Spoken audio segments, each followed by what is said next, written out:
Okay, dah dapat dengar suara kami ke? Ha? Dapat dengar suara kami nak? Jelas nak? Dapat. Okay. Kami dah ikut dah nak mula. Okey. Okay.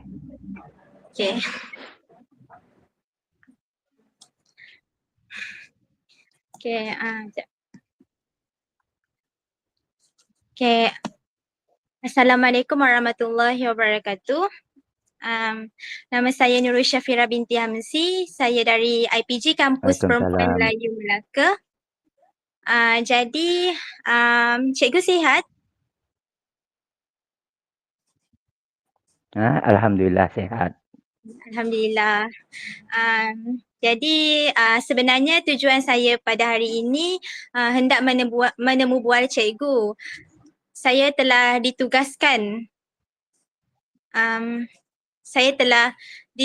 untuk menemu bual guru sekolah rendah berkaitan dengan perkembangan dua orang pelajar di sekolah rendah dari segi kognitif, fizikal dan sosio emosi.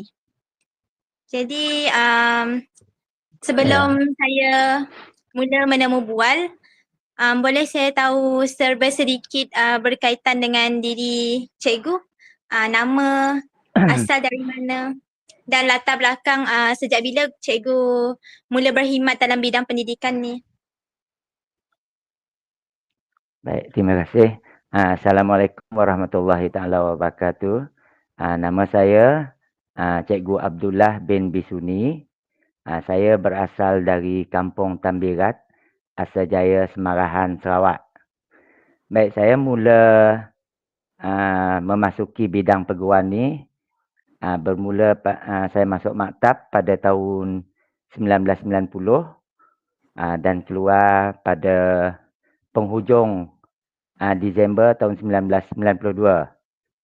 Penempatan pertama saya adalah di SK Nanga Musah, Song Kapit. Dan sekarang penempatan kedua dan penempatan yang kedua pula adalah di SK Segali Simunjan dalam Semarahan juga. Baik, jadi saya mula bertugas di SK Segali pada tahun 2002 sehingga sekarang.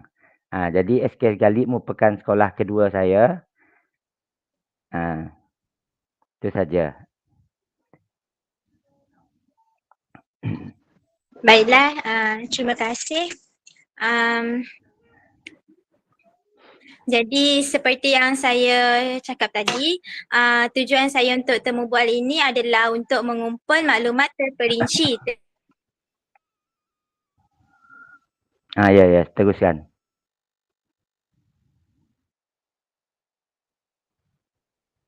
Soalan yang pertama, dari segi fizikal, untuk dua orang pelajar yang cikgu dah pilih tu, bagaimana perbezaan pertumbuhan fizikal kedua-dua pelajar dari segi ketinggian, berat badan, psikomotor mereka? Baik, sebelum tu saya nak terangkan mengenai dua orang murid yang saya pilih. Jadi seorang murid, kita katakan murid A lah. Dia ni bapa dia Cina, ibu dia Iban. Dan mereka tinggal di kawasan ladang kerana bapa dia bekerja di ladang. Dan persekitaran dia cuma dia seorang saja kanak-kanak yang ada di kawasan tersebut. Jadi pergaulan dia tak berapa bebas sangatlah. Baik, murid yang kedua pula adalah murid Melayu yang tinggal di Kampung Segali, berdekatan dengan sekolah. Baik, jadi dari segi perkembangan fizikal, ni dua-dua murid lelaki yang saya pilih. Murid A ni tadi, bentuk fizikal dia lebih tinggi, besar dan tinggi daripada murid B. Kemudian dari segi berat badan pun murid A ni lebih berat daripada murid B. Sementara dari segi psikomotor mereka tu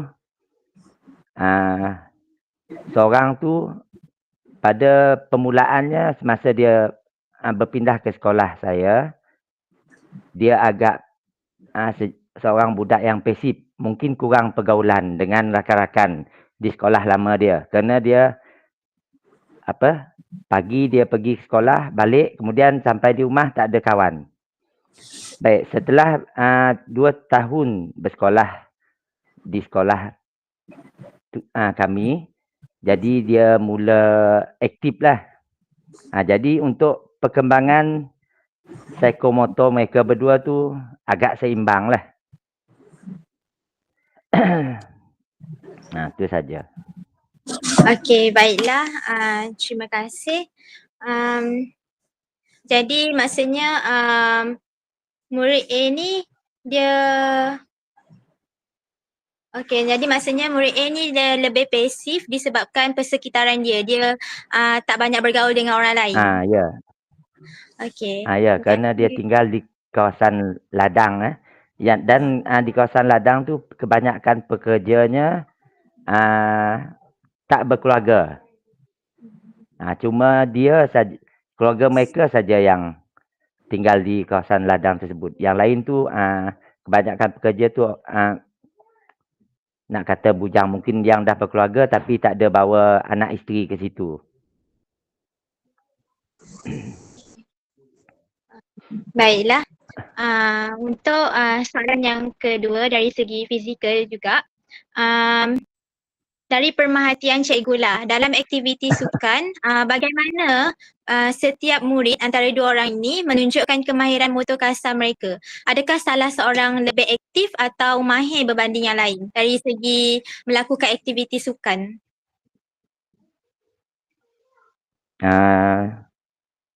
Kalau dulu peringkat permulaan, murid A ni tadi kan dia agak pasif. Jadi dia seolah-olah macam tak berapa aktif lah dalam bidang sukan. Setelah 2 tahun berada di sekolah kami, dia pergaulan dia dah mula okey. Dia pun dapat menerima pelajaran dengan baik. Kerana pada permulaannya dia mungkin dari segi faktor bahasa, dia kurang fasih berbahasa Melayu, bahasa Malaysia.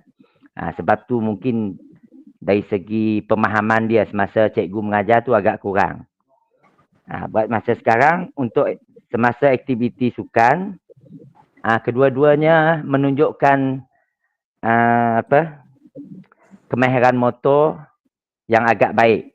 Dan kedua-duanya mewakili sekolah untuk acara sukan yang seorang, kedua-duanya terlibat dalam olahraga iaitu lompat tinggi. Memandangkan badan mereka berdua tu sesuai untuk atlet lompat tinggi.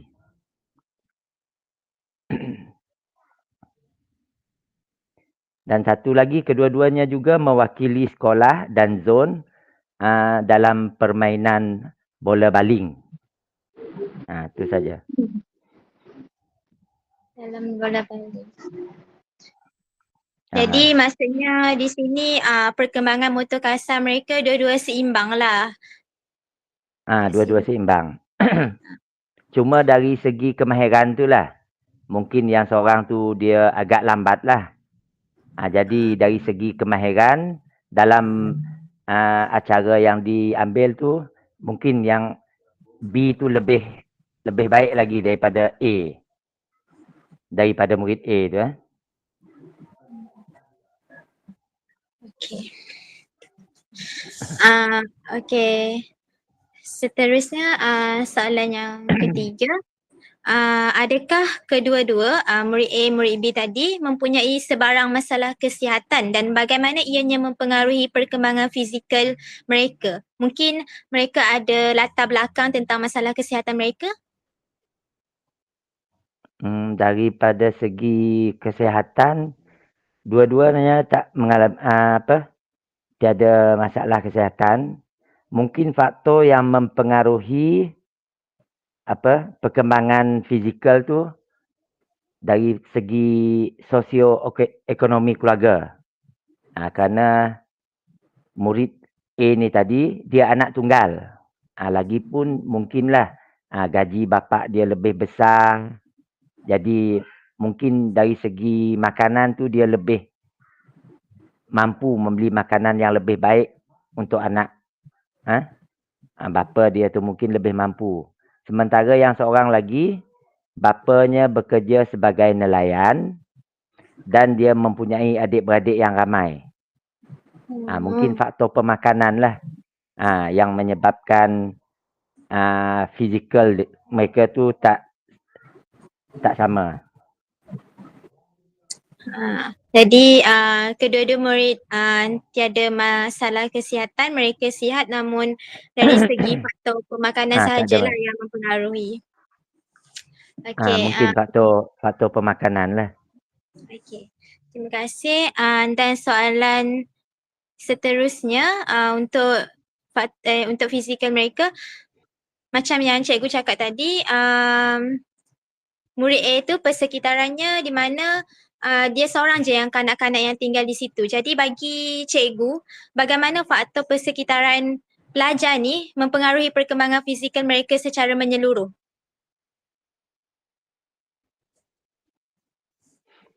Baik. Sekiranya persekitaran, contohnya murid A ni tadi, persekitaran dia tak ada kawan nak bermain. Jadi dia duduk di rumah saja.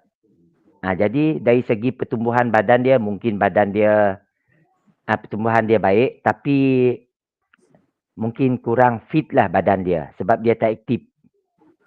Sementara murid B ni tadi, dia ada jiran-jiran dia pun ramai. Ada beberapa orang kanak-kanak yang sebaya dan lebih tua sikit dari dia, jadi ada teman untuk dia bermain. Mungkin tu menyebabkan dari segi kecergasan tu, murid B tu lebih cergas daripada murid A. Okey, jadi di sini persekitarannya lebih kepada mereka tak ada orang untuk bergaul lah. Kalau macam mungkin di rumah mak ayah mereka pun disebabkan mereka tu tinggal di kawasan yang berbeza, jadi mak ayah mereka pun sukar untuk memastikan mereka untuk bergaul sebab kawan-kawan tiada di persekitaran mereka. Ya. Sebab kalau contoh tadi kan murid A di kawasan ladang tu, mereka sekeluarga tu saja. Yang tinggal secara keluarga lah. Yang lain tu mungkin rumah kongsi sebab kebanyakan pekerja-pekerja tu pun lelaki saja. Jadi tak ada teman dia untuk bermain. Kalau dia bermain pun mungkin dia keluar jalan-jalan saja. Tu yang menyebabkan dari segi kecergasan lah. Murid B lebih baik daripada murid A.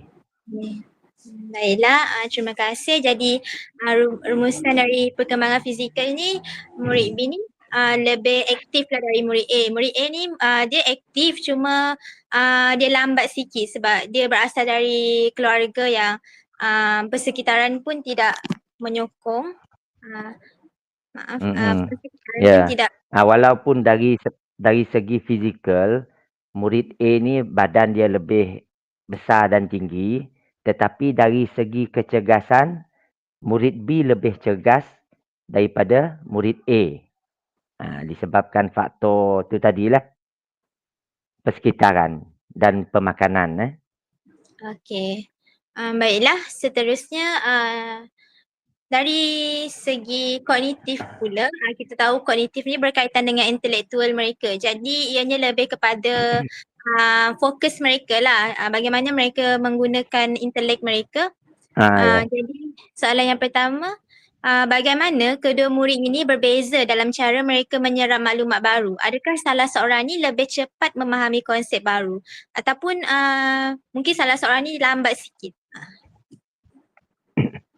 Baik, seperti yang saya bagi tahu tadi, murid A ni bapa dia Cina, ibu dia Iban. dan tinggal di persekitaran yang mana dia tidak mempunyai rakan untuk bermain.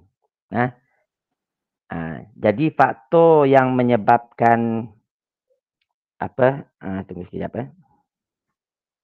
Boleh.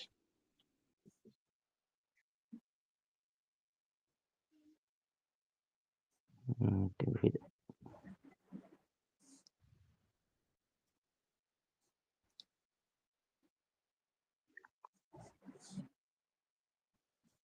Baik, jadi murid A ni tadi, saya dah terangkan, dia ada mempunyai masalah bahasa lah. Sebab dia kurang bergaul dengan murid-murid Melayu.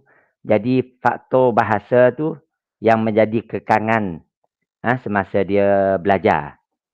Jadi sukar untuk dia faham. Sehingga dia bertanya dengan kawan-kawan, tanya dengan cikgu.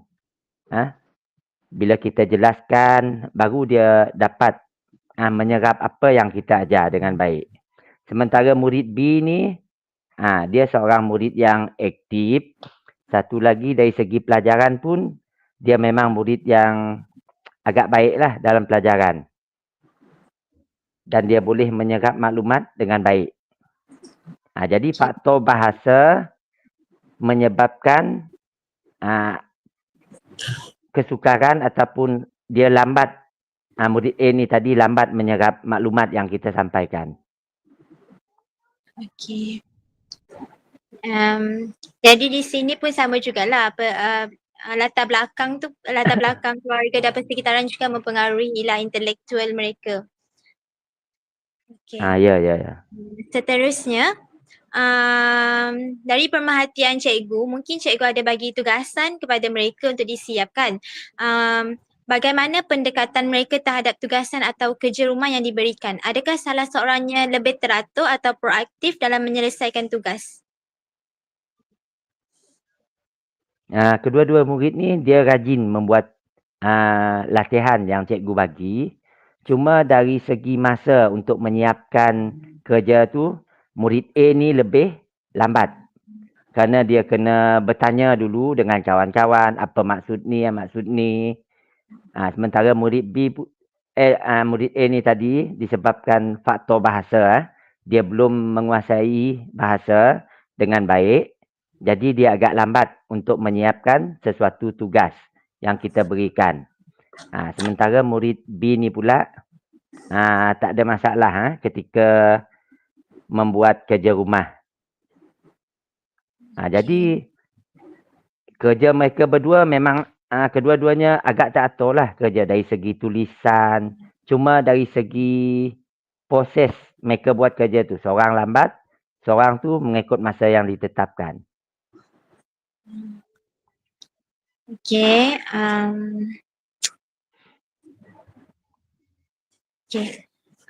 Baiklah, untuk soalan yang ketiga, bagi perkembangan kognitif untuk kedua-dua pelajar ni, bagaimana pula kemampuan mereka untuk menumpukan perhatian dan kekal fokus semasa pembelajaran? Jadi kita tahu murid A ni dia ada kekangan dari faktor bahasa, tapi bagaimana dia dalam kelas? Adakah dia dapat menumpukan perhatian dengan sepenuhnya? Baik. Ni terbalik dengan jawapan yang soalan kedua tadi. Baik. Oleh kerana murid A ni kemahiran bahasa dia kurang, jadi semasa sesi PDP tu, dia lebih fokus daripada murid B. Baik, mengapa dikatakan dia lebih fokus?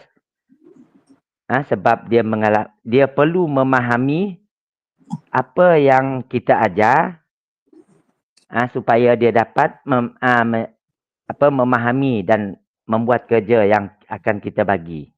Sementara murid B pula, dia memang dari segi bahasa dia memang sudah agak baik. Jadi dia punya pengetahuan dalam pelajaran pun agak baik. Jadi fokus tu mungkin dia agak kurang lah. Sementara murid A ni tadi memang dia akan fokus. Okey. Baik tu. Jadi maksudnya di sini murid A dengan B ni kedua-dua kalau dari segi faktor bahasa mungkin murid A ni dia lebih lambat tapi dia lebih fokus Lambat. dalam kelas. Okay. Dia perlu lebih fokus untuk memahami apa yang kita ajar. Okay.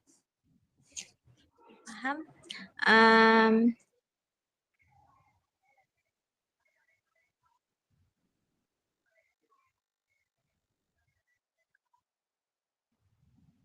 Orang sekeliling dapat membantu perkembangan kognitif mereka. Contohnya mungkin interaksi dengan cikgu-cikgu, dengan rakan-rakan ataupun mungkin makcik kantin, orang sekeliling mereka. Bagaimana dapat mempengaruhi perkembangan kognitif mereka? Baik. Memang setiap sesi pembelajaran tu memerlukan untuk memahami sesuatu, kita perlu banyak berinteraksi dengan orang di sekeliling kita. Supaya dapat membantu perkembangan. Baik, bukan saja murid, kita sebagai cikgu pun kita perlu berinteraksi dengan orang sekeliling supaya kita mudah memahami apa yang berlaku. Begitu juga dengan murid-murid. Seperti murid A ni tadi. Dia pasif disebabkan interaksi yang kurang. Interaksi yang kurang dengan orang sekeliling. Kerana di kawasan ladang tu, malam baru, sebelah petang baru ramai. Tu pun orang dewasa. Cuma dia seorang saja pelajar ataupun kanak-kanak yang ada di kawasan tersebut. Sementara murid B ni tadi di kawasan rumah tempat tinggal dia tu, jiran-jiran sekeliling tu pun ada ramai. Ada beberapa orang lah murid yang sama bersekolah dengan dia. Jadi kalau dia nak buat kerja rumah, dia tak faham, dia boleh bertanya dengan rakan-rakan lain ataupun abang, kakak dia yang bersekolah di sekolah menengah. Ataupun tanya dengan cikgu. Kerana ada cikgu yang tinggal berdekatan dengan rumah murid B ni tadi. Jadi faktor sekeliling tu memang sangat mempengaruhi perkembangan murid.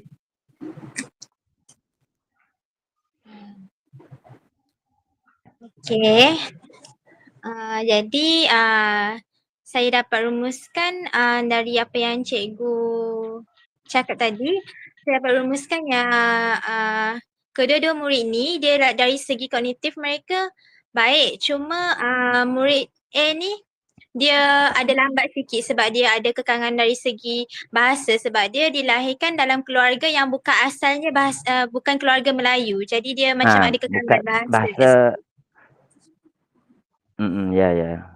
Sebab bahasa pertuturan dia di rumah, mereka guna bahasa Cina dan Iban. Okey, faham. Lagipun dari segi persekitaran mungkin tak ada juga kawan-kawan Melayu. Mungkin dia baru jumpa dekat sekolah juga kawan Melayu. Dia cuma bergaul dengan dengan kawan-kawan di sekolah saja.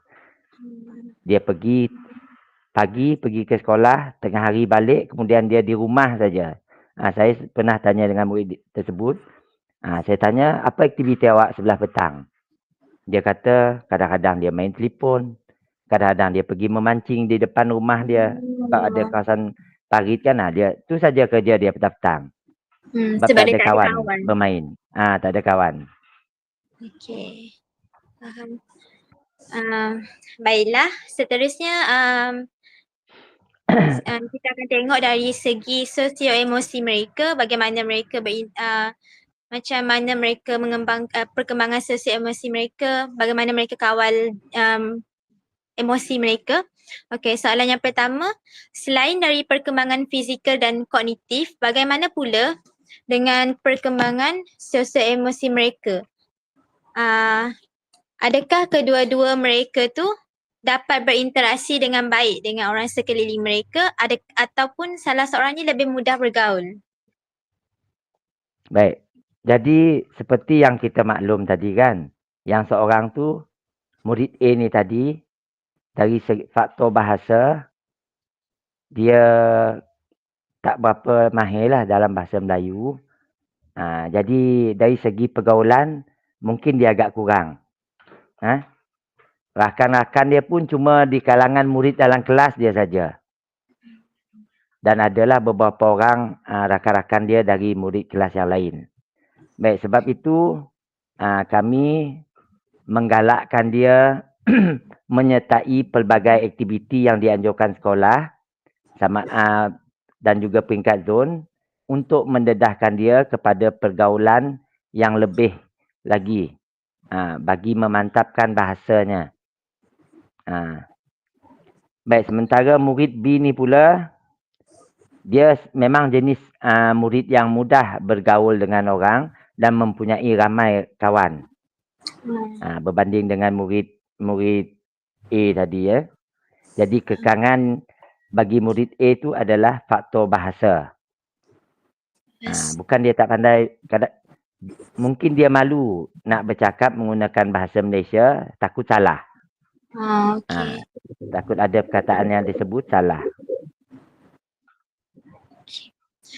Jadi seperti yang cikgu cakap tadi, murid A tu dia kurang pergaulan.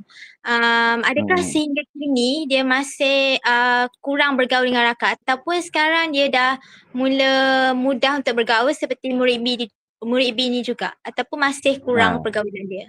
Baik.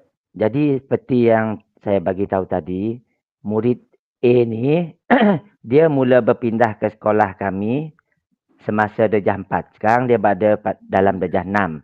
Jadi semasa dia darjah 4 dan 5, darjah 4, memang pergaulan dia dengan murid yang duduk di sebelah dia saja. Dan rakan-rakan dalam kelas dan lain pun dia tak berapa bergaul sangatlah. Tapi setelah kami libatkan dia dengan pelbagai aktiviti, sama ada kokurikulum dan juga aktiviti-aktiviti lain, kami galakkan dia masuk dalam buat kerja secara berkumpulan. Jadi sedikit demi sedikit dari segi pergaulan dia mula berubah. Dia dapat menerima. Jadi dia boleh bergaul dengan orang lain. Sebab saya pun pernah tegur dia, kalau kita nak berkawan, jangan malu. Bila kita bercakap dengan orang, jangan malu. Bahasa yang kita gunakan tu salah. Kerana kita untuk cepat belajar adalah belajar daripada kesalahan, kesilapan. Jadi di sini peranan sekolah penting jugalah untuk membantu mereka. Ya, peranan sekolah dan juga rakan-rakan sekelas. Sangat penting. Seterusnya soalan yang kedua, dari segi sosial emosi, bagaimana kedua-dua murid ni menunjukkan emosi dan mengendalikan perasaan dalam situasi tertentu. Mungkin ada masa cikgu pernah tengok mereka ni berasa kecewa ataupun berada dalam kesulitan ataupun kesedihan. Bagaimana mereka ni menunjukkan emosi tu? Bagaimana mereka kawal perasaan tu? Mungkin pada peringkat sekolah rendah, dari segi kawalan emosi tu, mereka menggunakan air mata saja. Kalau contohnya kalau dia kecewa semasa sukan kan, kalau kecewa kalah, dia menangis. Kemudian kawan-kawan akan pujuk, bagi kata semangat. Begitu juga cikgu akan bagi kata semangat. Jadi dari segi kawalan emosi tu, memang mereka agak senanglah nak kawal emosi dia. Sebab fikiran kanak-kanak ni dia belum begitu terdedah dengan dunia luar. Jadi kedua-dua murid ni samalah cara menunjukkan emosi. Kedua-duanya bila rasa kecewa ataupun sedih mereka akan menangis. Ya, kedua-dua macam tu.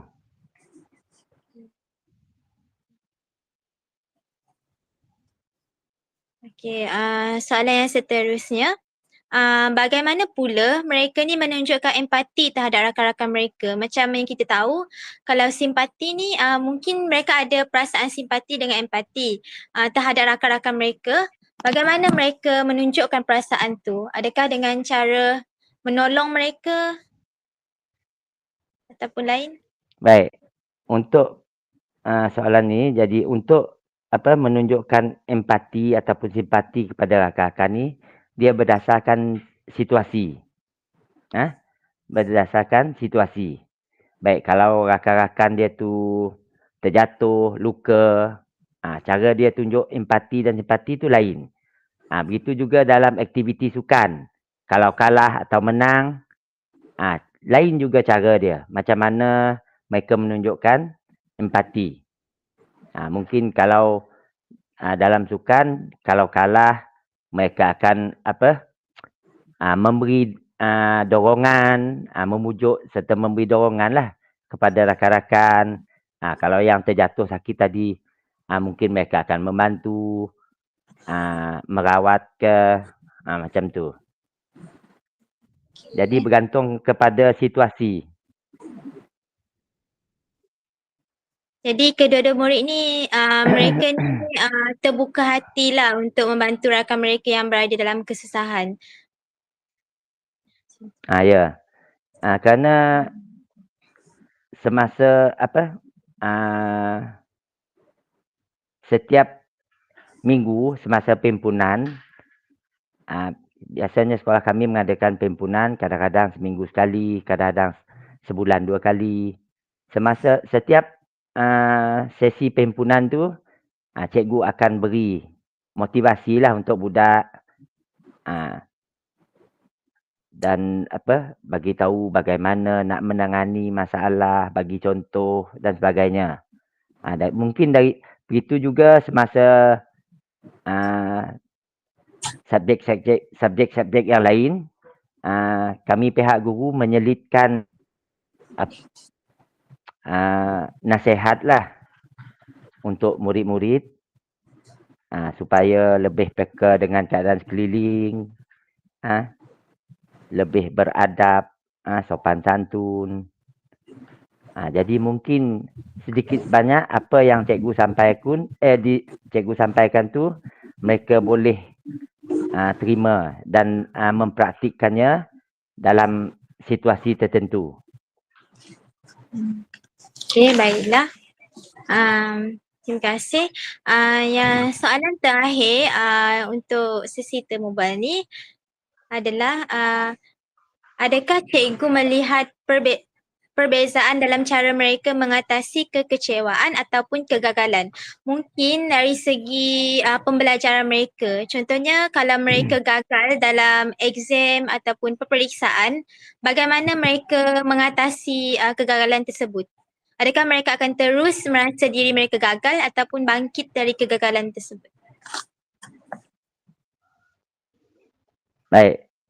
Biasanya untuk peringkat sekolah rendah, dan dia mengikut situasi kelas. Kalau di dalam kelas tersebut persaingannya agak sengit dari segi pelajaran, apabila seorang murid tu gagal, dia akan berusaha untuk bangkit. Jika kita bagi motivasi, mereka akan berlumba-lumba untuk mendapatkan keputusan yang lebih baik. Untuk 2 orang murid ni, yang saya nampak, murid B ni dia lebih, kalau kita cabar dia akan mempertingkatkan prestasi dia. Sementara murid B ni A pula, dia menyahut cabaran kita, tapi cara dia agak lambat. Walaupun mungkinlah dari segi penguasaan bahasa dia menyebabkan dia suka nak memahami apa yang kita ajar. Jadi kita perlu membimbing dia, membantu dia untuk memahami sesuatu yang kita ajar. Okey. Baiklah. Terima kasih Jadi di sini dapat dirumuskan dari segi sosial emosi ni, kedua-dua mereka ni dapat kawal emosi mereka dengan baik dan mereka sentiasa bangkit dari kegagalan. Mereka tidak merasa diri mereka akan terus Ya, macam tu. gagal selamanya. Okay. Ah. Baik, Jadi sebenarnya dari segi terus ya. okey sambung-sambung. Boleh Baik. sambung. Okey. Baik, jadi cara mereka mengatasi kekecewaan ni dia dipengaruhi oleh rakan-rakan serta guru juga. Jika guru banyak memberi motivasi, maka murid-murid ni akan cepat bangkit daripada kegagalan mereka dan berusaha untuk mencapai keputusan yang lebih baik. Jadi faktor kekecewaan tu perlu dorongan serta motivasi daripada guru untuk mereka bangkit semula. Okey. Okey. Ada lagi? Okey. Jadi setakat itu sahajalah soalan temu bual saya pada hari ini. Jadi di sini setelah menemu bual cikgu dapat saya simpulkan yang antara murid A dengan murid B ni yang mana lebih aktif adalah murid B. Namun murid A ni dia ada kesungguhan walaupun dia ada kekangan dari segi dia ada kekangan dari segi persekitaran yang tak membantu dan mungkin juga dari bahasa yang digunakan tapi dia tetap meneruskan pembelajaran dia supaya menjadi lebih baik. Ya. Disebabkan kekurangan dan itulah yang menyebabkan dia lebih fokus semasa kita mengajar. Kerana dia hendak memahami perkara tu, jadi dia kena bertanya lebih banyak bertanya lah dengan guru serta rakan-rakan. Itu saja. Okey, baiklah kalau begitu setakat ini saja temu bual pada malam ini dan saya ingin mengucapkan ribuan terima kasih kepada cikgu kerana sudi meluangkan masa untuk menjadi responden untuk temu bual saya pada hari ini. Sama-sama. Okey, baiklah. Terima kasih.